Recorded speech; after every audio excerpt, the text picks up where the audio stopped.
Well, hey there guys, welcome back to the channel. What I wanted to do today is talk about the winter clothing that I use, how I layer. I pretty much do everything with wool and varying degrees of fabric weight.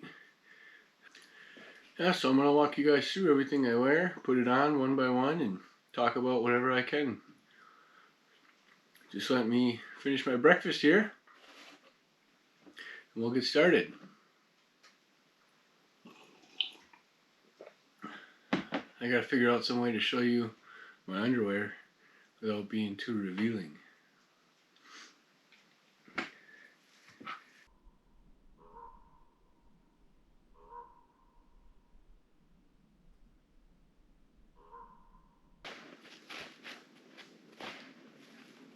Okay, here's the first thing I put on, is my underwear. This is wool, 250 weight. And the reason why I use these is because they have the long leg and cover your thigh. These are First Lite, is the manufacturer, but they don't actually make them anymore. Or they make them different weight or something. So, these are really nice.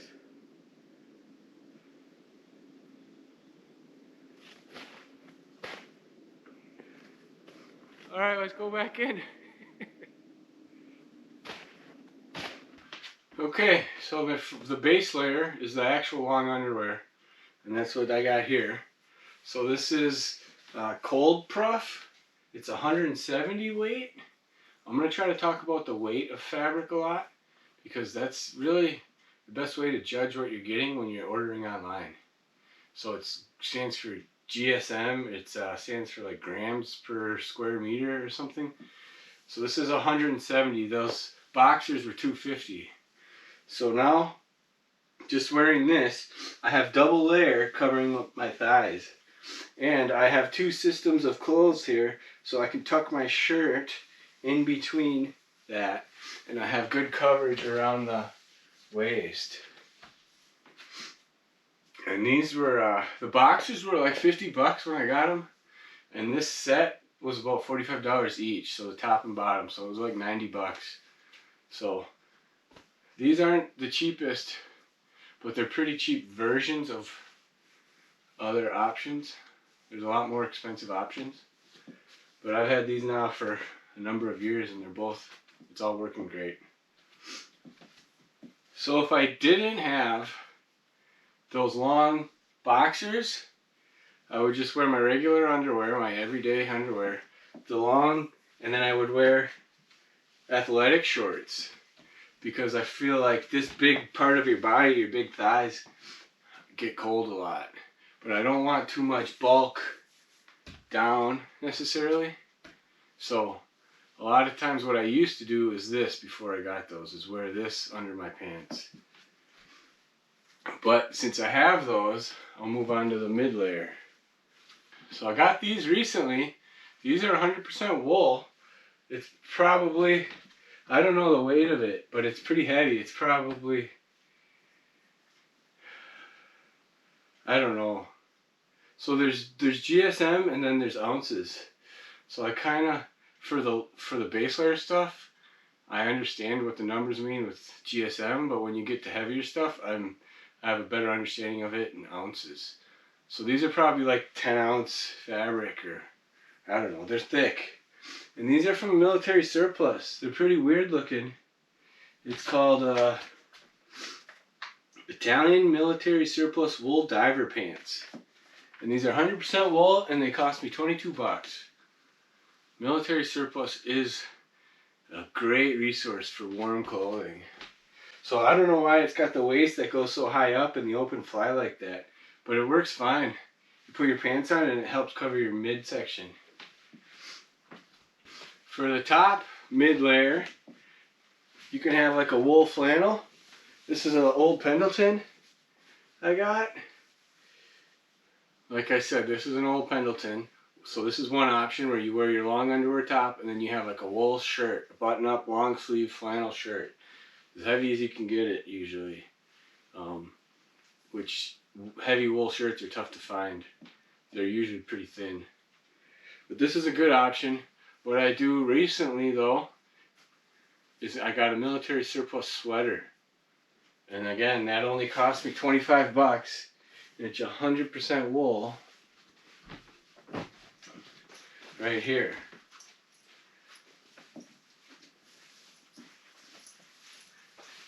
And it's like a knit. So now I have a nice knit sweater and a nice knit mid-layer. So this is a very good system. I'm really happy with it. The way everything lays flat, there's no pockets, there's no buttons. It's more streamlined. Okay, so now we're getting to the outer layer here. So these are like a canvas pants. I'm not exactly sure the material, but it's pretty much it's a canvas, I'm certain, and it's got all sorts of fancy whatever.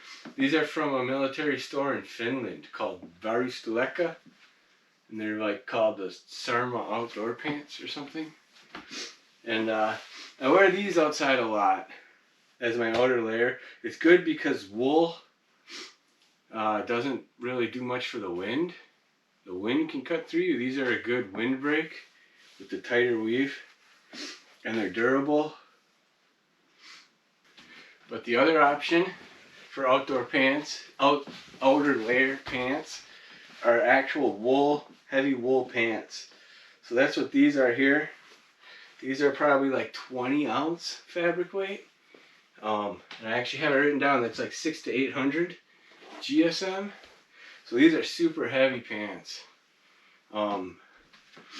These things will cost you like 250 bucks if you tried to buy new ones today. These I got hand-me-down a long time ago. So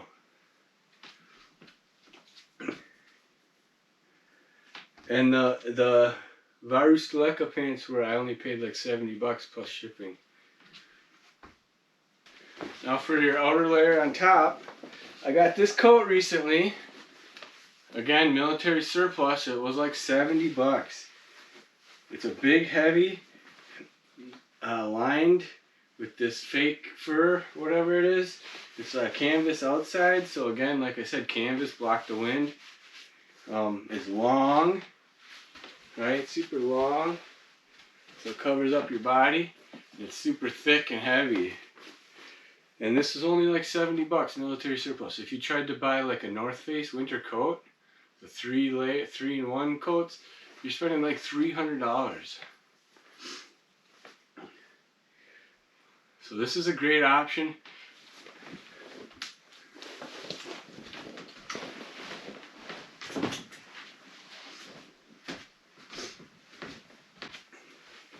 And this wool coat I got at a secondhand store for 80 bucks. And this is another great outer layer option. The price was awesome for what it is. I did a little stitching. I fixed the buttons were all almost coming off. The zipper thing here was all messed up. So I washed it. I cleaned it up. I did any repairs I could. But this is I'm going to be wearing this anytime I'm out and active, because the wool breathes. And this too, the wool breathes so much better. You don't get so... When you get hot and sweaty from moving, you have a better chance of drying off. It doesn't trap the sweat.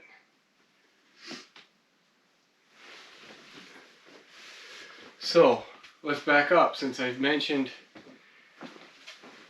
being active and hot and sweaty, if I was going to go out for like 3 hours and just snowshoe and hike around and play with an axe or whatever, and I wasn't camping, I wouldn't be wearing all that stuff. You get so hot. Walking is so difficult in the winter. I would just be wearing my long underwear top and a sweater like this, or that wool flannel. And for the bottom, I wouldn't be wearing these mid-layer, nothing. I would just be my long underwear and then my outer pants. Because you get, it's the physical demand of winter, just moving your body, is really hard. And even if I just put all this stuff on and walked like on pavement, like the amount of bulk and weight that you have with every step It's tough. So you're gonna get really hot and sweaty if you're wearing all that. When I go camping overnight, I'll wear, like I said, the layered down version, but I will bring my heavy mid-layer pants. I'll bring my heavy coat in a pack, in a bag, and I won't put that on until night, basically, until I'm sitting in front of the fire, it's dark, and I'm not moving. Then you need all that extra bulk. So in terms of gloves, I got these fingerless gloves. These were from First Lite, just fingerless wool gloves, and I really like them because you have that dexterity on your fingertips, but it covers up your wrists and stuff. And then what I do is I'll wear a leather lined, right? You get a lined mitten. Mittens are the best. They're a lot warmer than like fingered gloves. But this is what I'm wearing in the winter, doing stuff. And if I need to do something with dexterity, I'll take that off, and my hand's still not completely exposed, but I can do it, and I can put the mitten back on. And these are big, heavy leather mittens, are great for working around the fire and stuff, grabbing logs, grabbing pots and pans. I have some lined leather gloves too, and it's the same system. Wear that inside of this, and now I have the finger dexterity, but I'm really only using this when I'm in, like, I don't know, outdoor, different specific outdoor situations like hunting or something where I need my fingers available, and it's because I don't hunt from a stand, I walk around. If I'm like stalking or bird hunting or whatever, and I need those fingers available at all times. But your hands will get cold. But it's not so bad. I mean, you put your hands in your pockets and you kind of alternate if you're holding on to something. You just have to manage it differently. But mittens are certainly warmer. One thing I always have is a buff. This is just like a neck warmer, you know, just like a tube, a long tube. And you have a lot of big blood arteries in your neck. All that blood moving really cools down. So putting something like this just over your neck goes a long way. And if it's like blowing wind or whatever, or you're stationary, you're not moving, you can pull it up and really cover your face up, your cheeks. Your breath condensation makes this all wet and it freezes. But that's kind of just something you have to deal with while you're in the moment. And when you get home, you can wash it or dry it.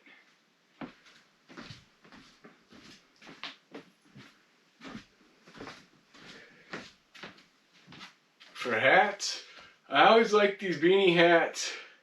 These are wool watch caps. They're only 15-20 bucks. You can get them in a number of different places. They're 100% wool. And these are the hat I really prefer. Everybody's different, you know, you might like the brim and everything else, but I really like to cover my ears and have it doubled up basically on my ears. My ears get really cold. And some people's ears don't get cold, mine do.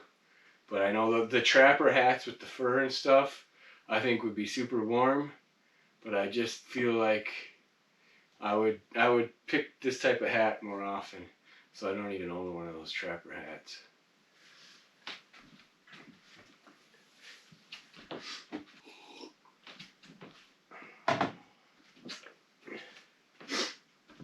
For socks, you want heavy wool socks. Smart wool works really good. I only have one pair of smart wool. I know they're super expensive, but I literally only have one pair, and it's the pair I wear in the winter. Right? And if I'm going out for most of the day, I'll be wearing these. And if I'm going out for camp, I'll be wearing these. And I always bring a second pair when I camp and change them at night. And these were Dickies wool socks, and I really like them. They got a nice long leg section. I don't know what you call it. But I always bring a second pair. But so any heavy wool sock that you got is good. And for the boots, these big leather winter boots with felt liners. I wear these, my feet are never cold. Basically never, especially if you're active. Especially when you're active, moving around, and they're just indestructible. They're so waterproof and whatnot. And then you can dry your felt liners out separately. So these are the boots I wear all winter. These are Lacrosse. I'll put it in the description. Yeah, these are Lacrosse. They're called like Icemans or something. And these are super expensive too. But again, I've had it for like 15 years. And that's pretty much it, guys. So it's all about layering, multiple layers. Get the right types of fabric, the right weight of fabric, and just use what you got. If you don't have all this fancy wool stuff, you know, it might take you a lifetime to get it all, but use what you got. You know, if you got some long, tight pants, use them. Some heavy shorts, some thick outer pants, same with the top, a nice tight long sleeve, a sweater, and whatever winter coat you got, hats, gloves, mittens. Do what you can, layer it up, and be aware that if you're going out hiking, snowshoeing, you have to really, if you're going out in the winter, you really have to pay attention to your activity level. If you're going to be doing a lot, you don't need everything you own on. If you're going to be more stationary, that's when you need more stuff.